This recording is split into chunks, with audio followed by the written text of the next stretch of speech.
Number 4. Lion saved a girl from kidnappers.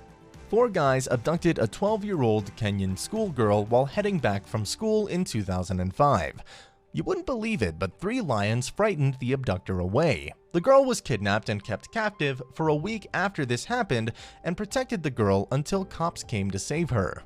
According to the police, they found the girl encircled by lions. When cops arrived, the giant creatures scattered swiftly.